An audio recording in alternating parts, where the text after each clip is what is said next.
I suppose the way I'm looking at it is we're almost at a point where well, the new normal is the phrase that is being used far too heavily, and I feel like finding myself every time I say it because I can't help it. But we are building something very different at the moment. The way the service industry and the field service sector, that when the dust is all fallen and we kind of know where we're at, is going to look very different to what it looked pre-pandemic. There is no denying that.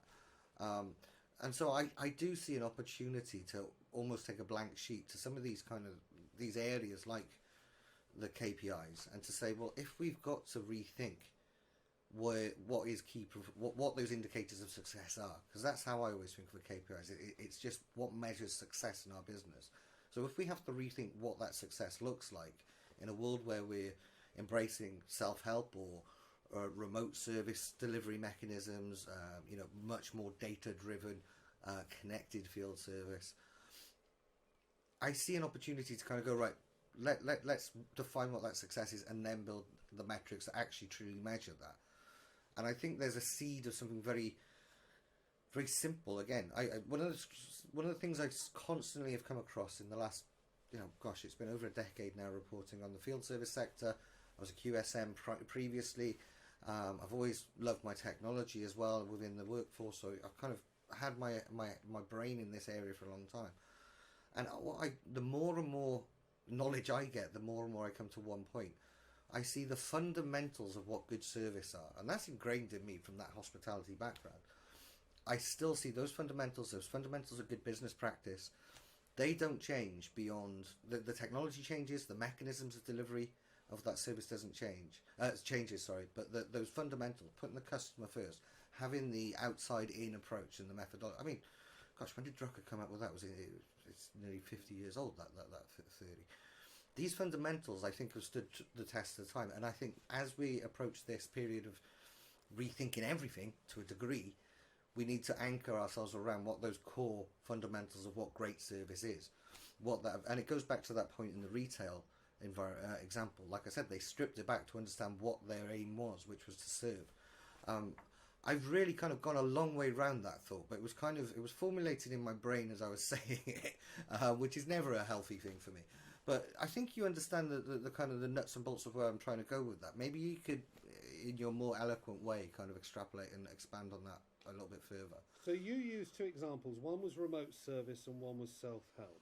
All right, they're both Yeah. aspects of a similar service model. Okay, everybody talks about no touch, okay, or zero touch service, okay.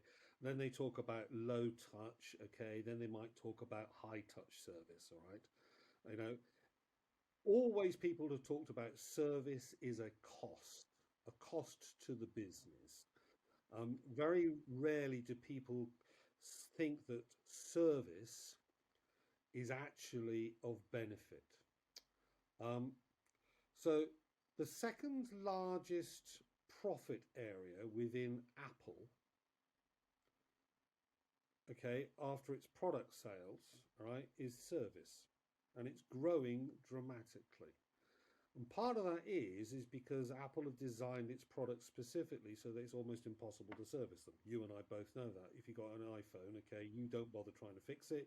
You take it to a service center and you get it fixed. And obviously, because of the ethos and the methodologies and everything else that sits around how it's manufactured, it's far easier for you to take it to Apple and for you to get it fixed by them. But it is a significant growth part of their business, right? And they design their service experience, okay, to follow alongside their product experience.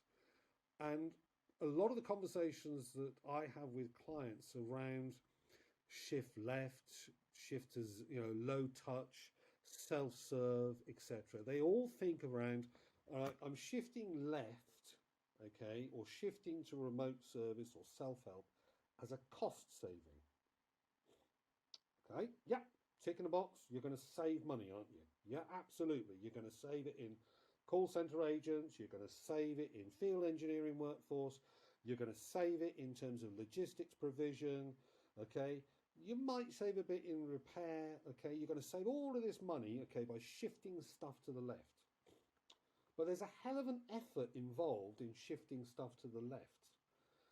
And if the customer fundamentally doesn't accept what you're trying to put on them, A, they're not going to adopt it.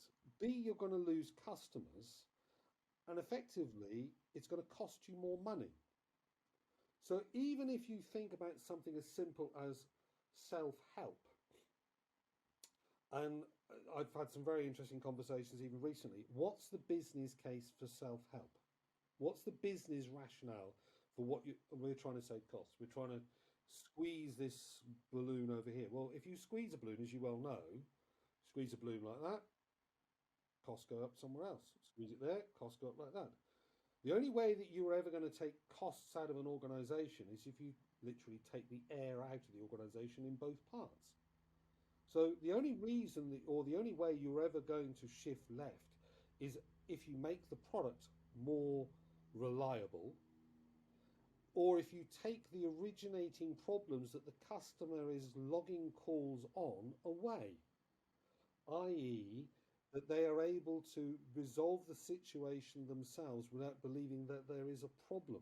That's the only real way that you're going to drive remote service. The other things that you've got are just going to squeeze the cost envelope in different places, because, okay, you're going to move it to self-help, customer self-help. You're going to need a lot more people to write knowledge articles, to drive in terms of how you're going to drive self-help, to manage that, okay, right? Even if you've got a lower size field engineer workforce, okay, then if you actually, the customer needs a particular part, so you're going to then have to design the part so it's customer self replacement, okay, then you're going to be able to stock the part, ship the part, and obviously from a we perspective, unless it's disposable, then get the part back for repair or secure disposal. So you've still got that cost as well. So the question then you've always got to ask yourself is, what are you trying to drive? Are you trying to drive efficiency in terms of your delivery methodology by moving it left, or are you actually trying to take real bottom line costs out? And sometimes, as you quite rightly say, it's looking at the fundamentals. But the point that you said at the beginning of that, which is really key, is the way in which we service customers has not changed over the last 30 years. You've still got a customer, you've still got a product, you've still got a problem. How do you solve and resolve that as quickly as you possibly can? And it's still Yeah, fundamental now as it was then.